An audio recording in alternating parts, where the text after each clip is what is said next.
Para poder calcular a área de uma região compreendida entre os gráficos das funções, a gente tem que ter os gráficos das funções. Então, para poder fazer isso, eu vou começar fazendo o gráfico da f, depois vou fazer o da g, e aí eu vou botar tudo no mesmo plano. Quando eu faço um gráfico que tem módulo, como é o caso aqui da f, que é módulo de x menos 2 mais 1, eu prefiro fazer isso criando funções auxiliares. Como assim? Eu olho quem é o gráfico da x menos 2, aplico o módulo nele e depois vejo quem é o gráfico desse gráfico alterado em uma unidade. E é isso que eu vou fazer aqui. Então, eu vou começar criando uma função auxiliar aqui, uma f', que é a x menos 2, que é o que tem dentro do módulo, tá? Eu peguei essa especificamente porque é o que tem dentro do módulo. Bom, essa é uma função afim, ela tem um ângulo de, ela faz um ângulo de 45 graus, a reta, né, que define ela, porque eu sei que aqui o coeficiente angular é 1, porque é isso que tem na frente do x.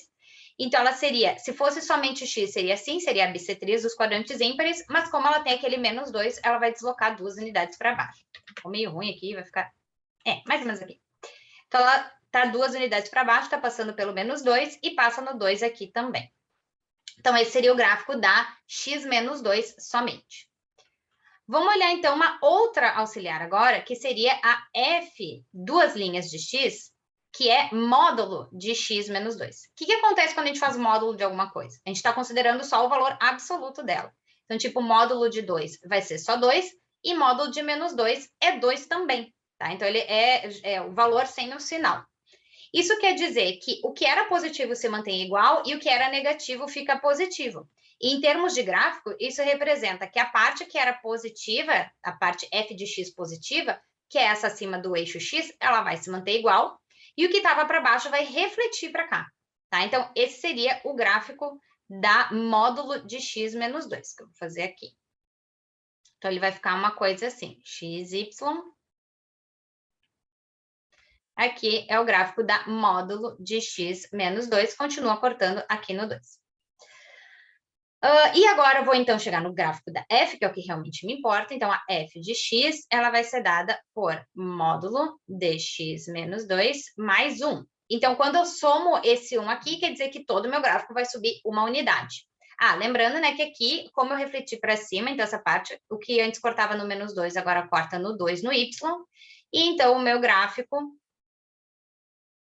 Quando eu desloco uma unidade, se antes cortava no 2, agora vai ter que cortar aqui no 3. E se antes cortava aqui no 0, né, nessa reta aqui, que é y igual a 0, então agora vai ter que cortar na que seria a reta y igual a 1. Eu não preciso marcar essa reta, é só para a gente saber até onde que vai aqui o meu... Onde é que ficaria o meu pontinho. Tá meio feio, mas deu para entender. Então, aqui corta no 2, aqui é o ponto 1, e aqui no 3, pronto, esse é o gráfico da f. Vamos agora lá para o gráfico da g. Da g de x vai ser menos módulo de x mais 5. Então, vou começar fazendo uma g' de x auxiliar, que é ax, somente, porque é só isso que tem dentro do módulo. Então, essa é a função que é a bissetriz dos quadrantes ímpares que eu falei antes. Ela corta a bem aqui assim, formando um ângulo de 45 graus, e é isso aí. Quando eu faço o módulo dela, a parte positiva fica igual, a parte negativa vai refletir. Então, esse aqui seria o gráfico da g, duas linhas aqui, módulo de x. Então, seria esse gráfico aqui assim. Vou aproveitar e já fazer nesse mesmo aqui o da menos módulo. Quando eu faço menos, diferente do módulo, que o que era positivo mantinha e o que era negativo vai trocar o sinal, quando eu faço menos, troca o sinal de todo mundo. Então, quer dizer que vem todo mundo aqui para baixo. Então, esse gráfico azul é o gráfico da menos módulo de x. Para, enfim, chegar, então, no gráfico da g de x, que é menos módulo de x mais 5, então quer dizer que eu vou subir 5 unidades no meu eixo aqui, né? 5 unidades no eixo y. Aqui, xy. Então, se antes cortava aqui no 0, ela vai agora cortar lá no 5. Vai ficar aqui assim. Então, xy. Estou fazendo tudo no braço, tá? Porque eu sempre acho interessante a gente ver como é que faria em situação de prova. Se a gente meter isso aqui num GeoGebra, num software de geometria, a gente consegue ver bem bonitinho, né, esse gráfico. Vou ter que fazer tudo isso no mesmo eixo e já vou aproveitar para observar o seguinte, que antes eu tinha aqui, elas tudo vieram dessa bissetriz, né, da x e tal.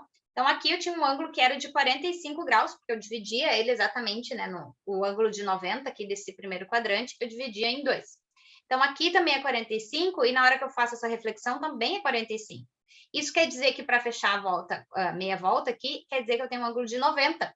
Então, aqui vai manter um ângulo de 90, e por um raciocínio análogo, aqui também vai ter um ângulo de 90 graus. Isso vai ser bem importante, porque, né, a gente vai ter que calcular a área de uma figura, então, ter um ângulo de 90 ajuda. Vamos, então, desenhar essas duas coisas no mesmo plano. Então, vou apagar aqui essas auxiliares, para a gente conseguir fazer os dois gráficos no mesmo plano. E ver o que vai dar de figura aqui. Na hora de fazer esse desenho, é interessante que a gente consiga deixar mais ou menos assim, né? Ele bonitinho, que dê para a gente conseguir interpretar. Então, aqui, 1, 2, 3, 4, 5. Estou tentando fazer a mesma distância entre um e outro. Aqui, 1, 2, 3, 4, 5. E aí, lá na F, eu sei que a minha F, ela cortava aqui nesse ponto, ela tinha esse ponto 1 e 2, então 1 e 2, tá aqui era esse vértice dela, e cortava lá no 3. 1, 2, 3, tá aqui o 3. Então, vai fazer isso aqui assim. Aqui, e vem pra cá. Opa, aqui assim. Com um ângulo de 90 graus. Então, esse aqui é a minha F de X. E a minha G, eu sei que ela vai cortar aqui no 5 também, eu sei isso por causa, né, da construção dela original, que era bissetriz, mas também, se eu quisesse confirmar, eu poderia botar menos módulo de x mais 5 igual a 0, e aí eu vou chegar aqui, o x vai ter que ser menos 5 e 5, que é onde ela está cortando, menos 5 e 5. Então, ela corta aqui em cima no 5, e ela corta aqui o eixo x no 5 também. Então, vai fazer isso aqui. Também formando aqui um ângulo de 90 e aqui, ó. Tá. Isso quer dizer que, então, essa aqui é a minha G de X. A área que eu quero encontrar é essa aqui em rosa. Eu posso calcular essa área em rosa fazendo uma composição de áreas que eu conheço, ou então tentando observar qual é que é dessa área. Primeiro, se eu sei que tem um ângulo de 90 lá e um ângulo de 90 aqui, com alguma segurança eu posso afirmar que isso aqui é um retângulo, né? Mas, não tem como não ser, vai ter que ser um retângulo mesmo. Então, eu sei que isso aqui vai ser um ângulo de 90 graus. A questão é, se isso aqui é um retângulo, então eu preciso, né, calcular quanto é que é a medida de um do lado e a medida do outro lado para poder fazer base vezes altura. Essa base aqui está inclinada, desgraceira, e a outra também. Então, isso aqui que eu vou chamar de X, e aqui tem esse outro que eu vou chamar de Y. Se eu descubro quanto é que é o X e o Y, eu consigo calcular a área desse retângulo. Para poder descobrir quanto é que vai ser o X e o Y, eu vou pegar um auxílio aqui da geometria analítica, tá? Eu sei que intuitivamente a gente consegue dizer que ponto é esse, mas eu quero que a gente consiga enxergar realmente que ponto é esse. Então, é o seguinte, o Y eu consigo calcular. Para poder calcular ele, aliás, vou começar pelo ponto. Daí eu resolvo isso de uma vez só. Então, eu sei que aqui é 2, que aqui é 1. E eu quero descobrir, então, que ponto é esse, onde essas retas estão se encontrando. Eu vou olhar, então, que reta seria essa aqui verde, tá? Essa reta R. E é aí que eu vou lá para a geometria analítica. Eu sei que essa reta R, ela tem a mesma inclinação de 45 graus, então ela é uma coisa do tipo y igual a x mais alguém, tá? Mais um, se ela fosse tipo igual a x mais b, eu diria que ela é um x mais b, não sei onde é que ela está cortando exatamente. Mas eu sei que ela passa pelo ponto 2 e 1. Se ela passa pelo ponto 2 e 1, quando eu boto 2 no lugar do x, eu tenho que receber 1 no y. Então, vou ficar com 1 é igual a 2 mais b, então o b vai ser menos 1. Quer dizer que essa reta aqui é a y igual a x menos 1. Guarda essa informação. Eu vou olhar agora quem é essa reta aqui, ó, essa reta S aqui. Porque se eu sei a equação da reta R e da reta S, eu sei onde elas se cruzam. E aí eu posso afirmar com certeza quem é aquele ponto. Então, a reta S, eu sei que ela é uma reta que ela vai ter o menos 1, né, aqui na frente do x, então ela vai ser y igual a menos x, porque ela veio daquela construção da bissetria, só que agora ela é negativa, e ela passa no 5, então ela vai ter essa equação aqui. Então, eu sei a equação das duas retas. Logo, se eu estou buscando ponto de encontro, eu vou dizer que o y de uma reta é igual ao da outra. Então, x menos 1 é igual a menos x mais 5, Da onde eu tiro que 2x é igual a 5 mais 1, então eu vou chegar que o x é 3. Eu sei que isso aqui é intuitivo, que parece muito que é o 3, mas a menos que a gente consiga mostrar mesmo que é ali o 3, a gente poderia incorrer num erro aqui, tá? Então, por isso é importante a gente conseguir mostrar que corta no x3. E se corta no x3, no momento que eu boto 3 ali no x, eu vou chegar que y é igual a menos 3 mais 5, então ela vai cortar no y2. Esse ponto aqui. Tá, agora vamos enxergar o que são essas coisas. Vamos lá para a geometria plana de volta, enxergar o que é isso. Então, eu fiquei aqui com este triângulozinho, ó, é um triângulo retângulo, aonde eu tenho x, que é justamente a medida que eu queria encontrar do meu retângulo. Tenho esse tamanho aqui, que é um tamanho de 1 unidade, e esse tamanho aqui, que é um tamanho de 1 unidade, porque ele é a diferença entre 2 e 1, e a base aqui é a diferença entre 3 e 2. Então, isso aqui eu posso fazer um Pitágoras, ou então enxergar que esse x seria a diagonal de um quadrado de lado 1. Então, esse x vai ser 1 vezes raiz de 2. A diagonal é calculada por lado raiz de 2. Então, ele é raiz de 2 mesmo. E agora a gente vai fazer uma coisa parecida, só que neste triângulo aqui, ó. Montei um outro triângulo aqui também com 90 graus, onde eu vou ter y, que é a outra medida que eu quero encontrar. Então, fiquei com y, aqui o ângulo de 90. E aí, esse tamanho todo aqui seria o tamanho de 3, né? Porque esse ponto aqui é o ponto que tem x3.